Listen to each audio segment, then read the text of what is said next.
তোমাদের সবাইকে দাদার ক্লাসরুমে স্বাগতম জানাই। ক্লাস 10-এর দ্বিতীয় ইউনিট টেস্টের ভূগোলের একটি মডেল কোশ্চেন সেট নিয়ে আলোচনা করব। দেখো, গ্রুপ এতে আছে সঠিক উত্তর নির্বাচন করো 7টি প্রশ্ন। 7 নাম্বার। 1 নাম্বার, সমুদ্র উপকূলের বায়ু সাধারণত এ উষ্ণ আর্দ্র, বি সমভাবাপন্ন, সি চরমভাবাপন্ন, ডি মৃদুদেশীয়। উত্তর হবে সমভাবাপন্ন, অর্থাৎ খুব গরমও না খুব ঠান্ডাও না, এরকম আবহাওয়াকে আমরা বলবো সমভাবাপন্ন আবহাওয়া। 2 নাম্বার, পৃথিবীর বৃহত্তম মগ্নচড়া হলো ডকার্স ব্যাংক, সেবাল ব্যাংক, রকফল, গ্র্যান্ড ব্যাংক। উত্তর হবে দেখো গ্র্যান্ড ব্যাংক। এরপরে 3 নম্বর, এক চান্দ্র মাসের দৈর্ঘ্য 25 দিন, 30 দিন, 27 পূর্ণ 1/3 দিন, 32 দিন। সঠিক উত্তর হবে দেখো 27 পূর্ণ 1/3 দিন। মাছের উৎপাদন বৃদ্ধিকে বলে সবুজ বিপ্লব, নীল বিপ্লব, হলুদ বিপ্লব, সাদা বিপ্লব। সঠিক উত্তর হবে দেখো নীল বিপ্লব। সকল শিল্পের মেরুদণ্ড বলা হয় কার্পা শিল্পকে, তথ্য প্রযুক্তি শিল্পকে, মোটর গাড়ি নির্মাণ শিল্পকে, লৌহ ইস্পাত শিল্পকে। সঠিক উত্তর হবে দেখো লৌহ ইস্পাত শিল্পকে। জাফরান চাষ হয় বিহারে, হিমাচল প্রদেশে, রাজস্থানে, জম্মু কাশ্মীরে। সঠিক উত্তর হবে জম্মু কাশ্মীরে।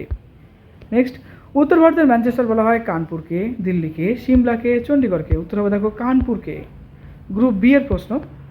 1 নম্বর, এল নিনোর বছরগুলোতে ভারতে কী হয়? খুব ইম্পর্ট্যান্ট একটা প্রশ্ন। দেখো, এল নিনোর বছরগুলোতে ভারতে খরা হয়। সমুদ্রস্রোত সৃষ্টির মূল কারণ কি? উত্তর হবে দেখো নিয়ত বায়ুর প্রবাহ। নেক্সট প্রশ্ন, শীতল সমুদ্র স্রোতের বর্ণ সবুজ কেন হয়? এটা উত্তর হবে দেখো শীতল স্রোত প্ল্যাঙ্কটনের পরিমাণ বেশি থাকে বলে শীতল স্রোতের বর্ণ সবুজ হয়। সামুদ্রিক মাছের প্রধান খাদ্য কি? আমরা বলবো প্ল্যাঙ্কটন। এটা কিন্তু দু রকমের হয়, একটা জু প্ল্যাঙ্কটন, একটা ফাইটোপ্ল্যাঙ্কটন। ভারতের দীর্ঘতম জলপথটির নাম কি? উত্তর হবে হলদিয়া এলাহাবাদ। নেক্সট দেখো, কলকাতার জীবনরেখা কাকে বলা হয়? উত্তর হবে মেট্রো রেলওয়েকে। নেক্সট, চারনজ মৃত্তিকা ভারতে কী নামে পরিচিত? উত্তর হবে দেখো কৃষ্ণ মৃত্তিকা। নেক্সট প্রশ্ন, কোন শহরকে চা বন্দর বলা হয়? উত্তর হবে দেখো কলকাতাকে চা বন্দর বলা হয়। নেক্সট প্রশ্ন, উচ্চ ফলনশীল ধান বীজের নাম লেখো। হবে কি রত্না জয়া। কোন শহরকে ভারতের সিলিকন ভ্যালি বলা হয়? উত্তর হবে বেঙ্গালুরুকে। ভারতের বৃহত্তম মহানগর কোনটি? উত্তর হবে দেখো মুম্বাই। নেক্সট প্রশ্ন, NH1 এর বিস্তৃতি লেখো। উত্তর হবে দিল্লি থেকে অমৃতসর।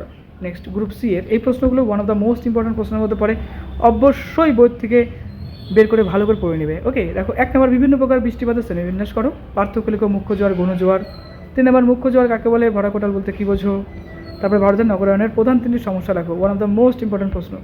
গ্রুপ ডি দেখো 5 নম্বরের প্রশ্ন এগুলো। উষ্ণতার তারতম্যের বিচারে বায়ুমণ্ডলের স্তর বিন্যাসগুলি দেখাও। তারপরে দেখো চিত্রসহ নিয়ত বায়ু প্রবাহের বর্ণনা দাও। 3 নম্বর, মগ্নচর অঞ্চলগুলি বাণিজ্যিকভাবে গুরুত্বপূর্ণ কেন? বান ডাকার কারণগুলি লেখো। 4 নম্বর, জোয়ার ভাটার সুফল কুফলগুলি আলোচনা করো। 5 নম্বর, কার্পাস চাষের অনুকূল ভৌগোলিক পরিবেশ সম্পর্কে যা জানো লিখো। 6 নম্বর, ভারতের জনসংখ্যার অসম বন্টনের কারণগুলি লেখো। এই ছিল একটা মডেল কোশ্চেন সেট নিয়ে আলোচনা। পরীক্ষা চলছে, মন দিয়ে পড়াশোনা করো। পরীক্ষার জন্য তোমাকে জানাই বেস্ট অফ লাক। দাদার ক্লাসের নতুন অবশ্যই সাবস্ক্রাইব করে দিও। খুব ভালো থেকো।